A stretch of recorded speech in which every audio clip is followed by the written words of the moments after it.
program, the youth employment strategy, and made a number of proposals. In that document, we argued that in the first instance, youth unemployment is a result of aggregate unemployment in the economy, the stubbornness of or the defects in the structure of the economy at the time. And we argued that in order to address it on a sustainable basis, we need to change the structure of the economy, create aggregate employment in order to get young people working, but at the same time to come up with specific interventions. So the ANC's always had, if you like, a gradualist approach to solving the economic challenges that South Africa faces. And you recently said in a speech just after taking office that you thought the ANC had been too conservative. Do you want to unpack that a little bit for our audience? In what way has it been too conservative, and how should it be more radical? Well, I said that there have been those who have argued that the ANC has been conservative in approaching the economic transformation. And when you listen to the arguments about what we have done over the last 23 years and what we could have done better, my argument would be we could have better changed the structure of production in the economy to diversify the South African economy and create a thriving manufacturing sector. We have done it to some extent. Yes, we could have done more. We could have focused a lot on beneficiation, developing the skills and capabilities, particularly of young people. We could have implemented some of the programs, such as greater investments into the SME development and investing in or paying attention in changing the regulatory framework for the development of SMMEs. We have not paid sufficient attention to developing a productive economy in the townships and rural areas. Because when you look at the South African economy or the economy of our cities today, you can't look at our cities as if they are homogeneous structures. There are real problems that exist in the townships, in the rural areas, related to the absence of productive economic opportunities, that most of our townships, the economy that is there is based on like menial economic activities, plaza shops, car washes, hair salons. The townships are far away from the city centers, and the spatial problems of the apartheid system have not been addressed sufficiently. So there is quite a number of things that we could have addressed that we have not addressed sufficiently.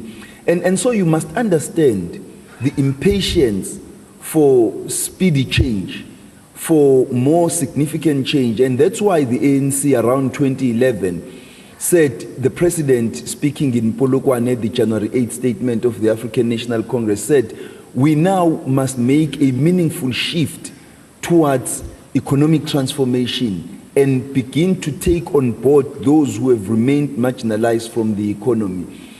You can always, and we must always maintain that ability to be self-critical, because we cannot be absolutely correct in everything we do at all times.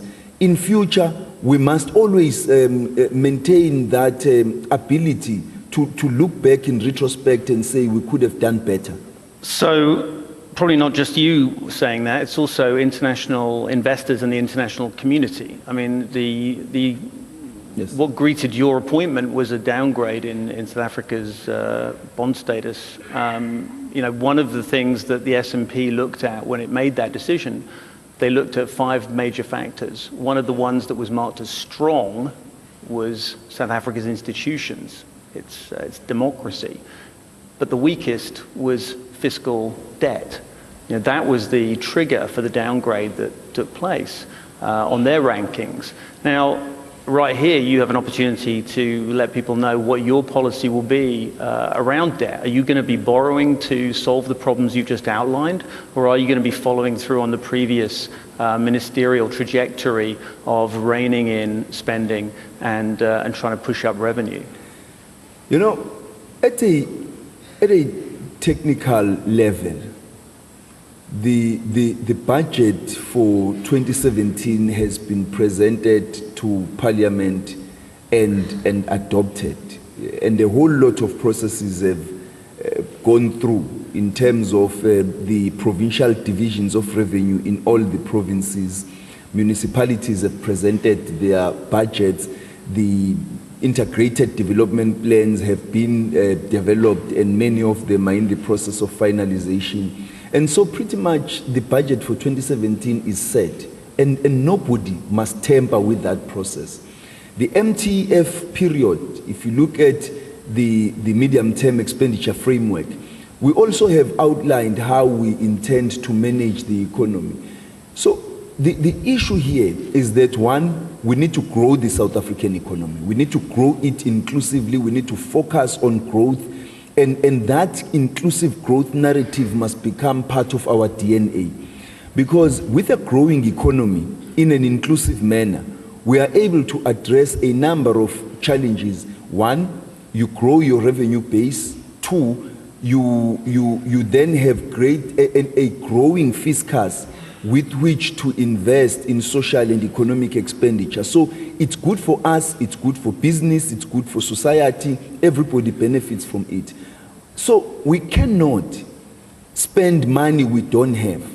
We need to manage our fiscus in a prudent manner, and our spending patterns must not be out of tune with the growth in the economy. It must be aligned with the growth patterns in our economy, so that we don't find ourselves wasting our resources, because right now we don't have enough fiscal options, and so we shouldn't become reckless.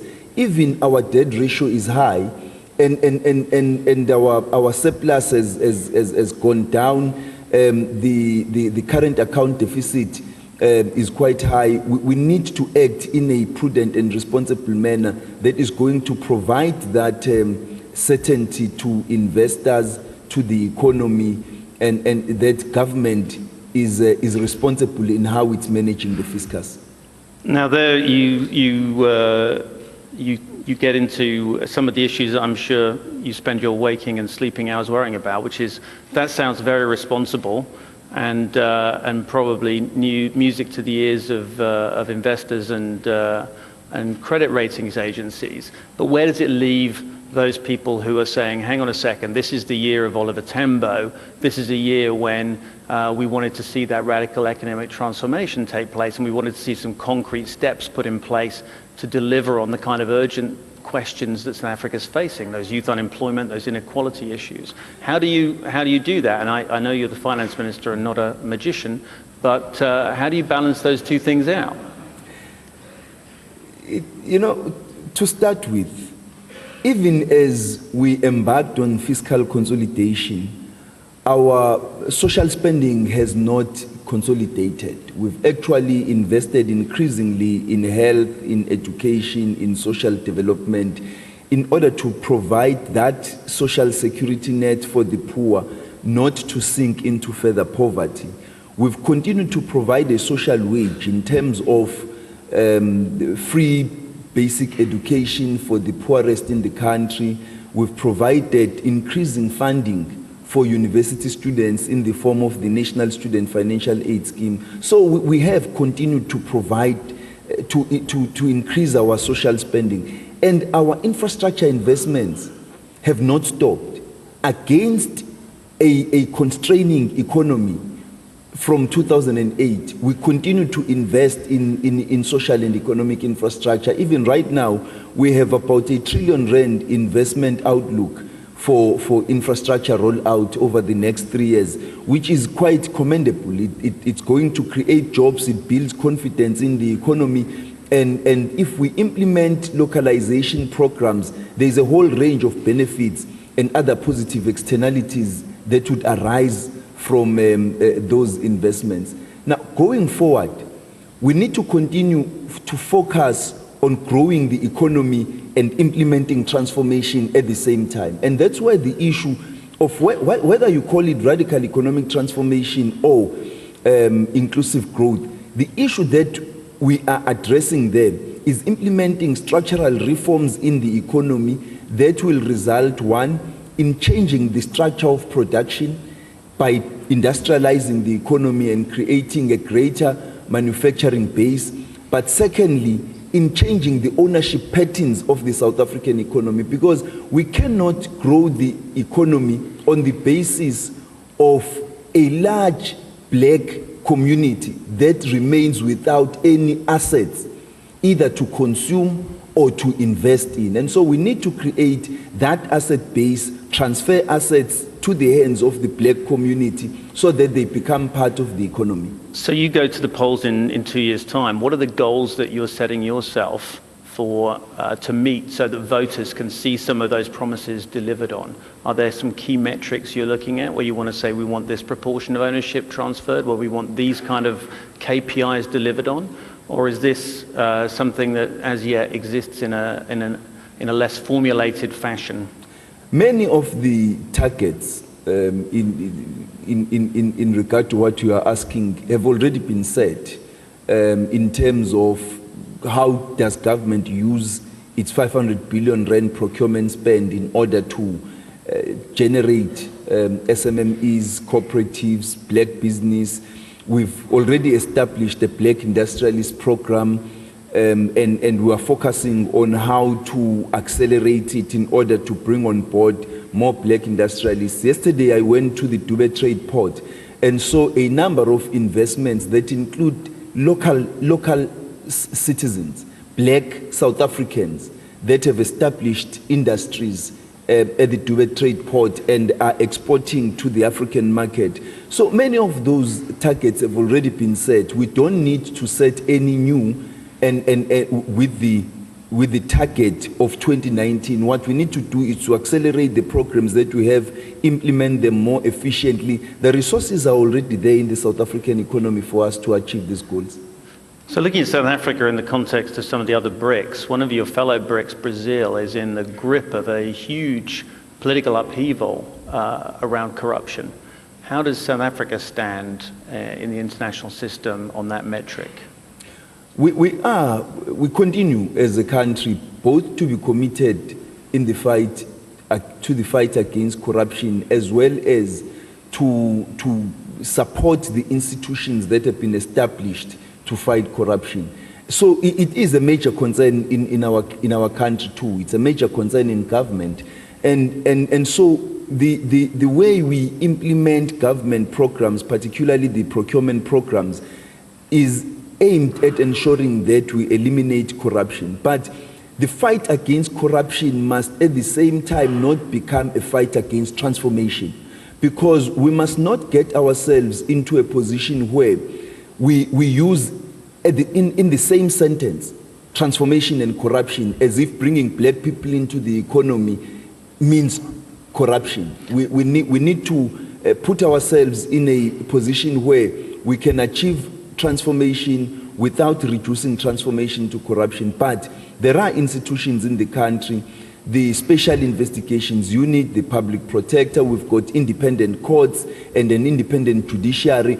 All of those institutions are very much involved in the fight against corruption. Sure. I mean, one of the problems Brazil had was that the length of time in office that the Workers' Party had held had, if you like, resulted in embedded practice kind of dismantling some of those structures and bringing them into conflict with the judiciary and with the oversight issues. Is one of the problems the ANC faces its very success over the last 23 years? Has that somehow not made it, fit and dynamic and responsive? Has it embedded some issues? You heard Cyril Ramaphosa probably talk about this, talking about brown bags of money being transferred.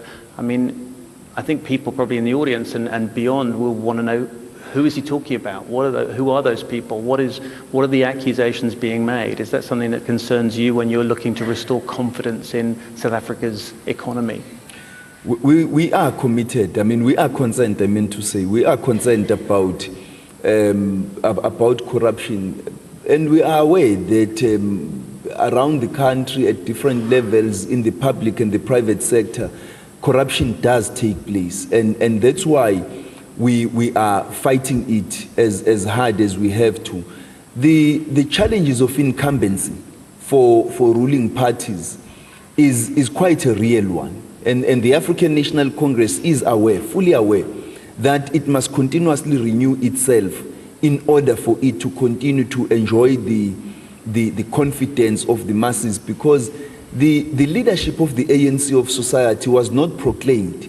It has been earned in the crucible of the struggle, and the ANC must continue to justify that confidence it enjoys from the masses of the people by running a clean government, by fighting corruption wherever its traces appear, and most importantly, by implementing transformative programs that will bring on board those that are excluded. And that's where the story of inclusive growth comes in and must become embedded in our very DNA. And does that imply an independence on the part of the Treasury, that willing to stand up and have those tough arguments in government with other ministries who might have competing objectives, and even the Prime Minister's office? The Treasury continues to play that role, and it has played that role, and there is no attempt nor desire to change that role. But the rest of government is concerned about corruption, and different ministries and departments are fighting corruption. I know that, for example, in some, if I may use the Department of Home Affairs, from which I come just over 30 days ago, there is a counter-corruption and security unit whose main focus is to fight corruption, and in its programs, about more than 70% of the cases that unit has dealt with involved public servants. At one stage, more than 22 immigration officers were arrested for corruption. Just over a month ago, about another 20, including the majority police officers, were arrested at the Fixburg port of entry for involvement in corruption. So there is a robust program in government to fight corruption and eliminate it within the public service. And the Competition Commission plays that role insofar as combating corruption in the private sector. And we need to continue to put our efforts together to ensure that we build that level of confidence among the public and investors, that we will not tolerate corruption both in the public as well as the private sector. And okay, just stepping aside from the public sector and looking at the private sector slightly, what are you going to do to increase the number of black people in private sector roles? Because I look at, for example, the school you attended as a young man, and there's a couple of black faces on that school's brochure 25 years after the ANC took power. So a lot of things have not changed in this country. How are you going to implement some of those things you've been talking about without creating division and bringing people along with you? I have been quite critical of the Black Economic Empowerment Program we've implemented over the last 23 years. It's not assisted us to create significant numbers of real and genuine entrepreneurs and industrialists. And it's largely because it was focused more on share ownership schemes. And we need to focus on the programs we're implementing now, the Black Industrialist Program, using the government's procurement spend. And so the office of the Chief Procurement Officer becomes very important in this regard, not only to ensure compliance with procurement procedures, but to also ensure compliance with government decisions with regard to empowerment of black people on the basis using the government's procurement spend. And we need to focus on state-owned companies and their procurement procedures and the extent to which, through the infrastructure rollout, we're able to localize the economy, to empower black people who will become component suppliers to the state-owned companies, and implement all other programs. But it's not only the government that must implement those, it must also be the private sector. The private sector in South Africa must regard it as in their very business and commercial interests to bring on board more black participants, not at the middle or lower ranks of the middle class, but as owners of the economy, so that they create assets, they own those assets, they become significant players in how the South African economy is run. And to do that, you need to attract investment, and you need to be able to convince investors that you can manage the process. Absolutely, you need to do that. And we are working very hard to continue attracting investments. And I think the starting point is to implement the structural reforms in the economy, to provide certainty with regard to certain policies that remain niggling among investors, and to boost the confidence of domestic business, unlock their balance sheet so that they can invest in the economy, which will grow the confidence of international investors. We must implement the programs that we've agreed to. We've already agreed on the national minimum wage. We've already agreed that the private sector is going to provide an SME development fund. The private sector is committed to the Youth Employment Service Program, which will create capacity among young people. And we also have a number of other programs, including the private sector participation framework in the infrastructure rollout, which will, if implemented, crowd in private sector investments, increase our balance, our investment into the infrastructure rollout program, and ensure that the private sector plays a significant role in growing the economy. So you talked a little earlier about the problems incumbent political parties have, and we've seen around the world really a huge turnover, especially in democracies of parties. The UK Labour Party, parties, I mean in France for example, you've got a middle of a presidential election where you have a young finance minister in his 40s stepping away from his traditional party, abandoning the president of whom he was a protege, and advancing forward to probably win the next stage of the French presidential election. Is that something you've paid any attention to, or you wonder might have any?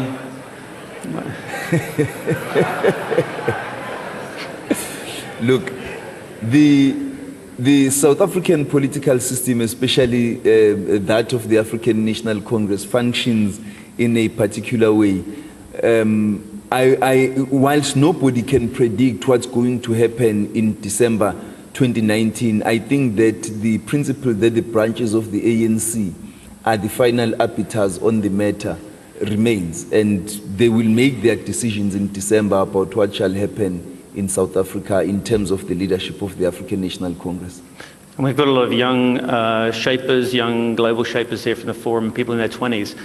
How would you encourage them to get involved in politics here in South Africa and also across the continent? What would your advice be as someone who's lived a life in politics, seen the rough and the smooth of it, and knows the kind of tough decisions and hard compromises that have to be made?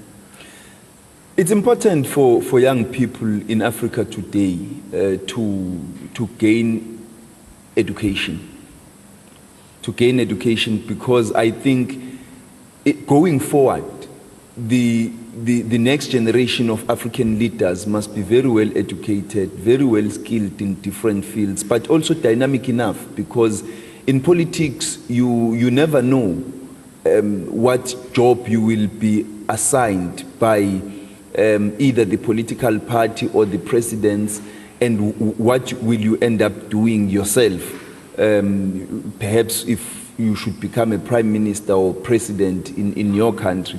But it's important to get involved in politics. It's important, to have an education. It's important for young people to get involved in politics while still young, and therefore to develop that experience and thick skin required in politics, to be able to know how to forge relations, how to forge developmental coalitions between different sectors, how to navigate the political space, because it's quite a different environment. But I would say that we do need as many young people in politics in Africa than ever before. The African population is overwhelmingly young and getting younger, and we need to begin to see that reflected in the political power brokers in all of our countries, because I believe that young people will have a different take on political issues than our predecessors, given our experience and dynamism.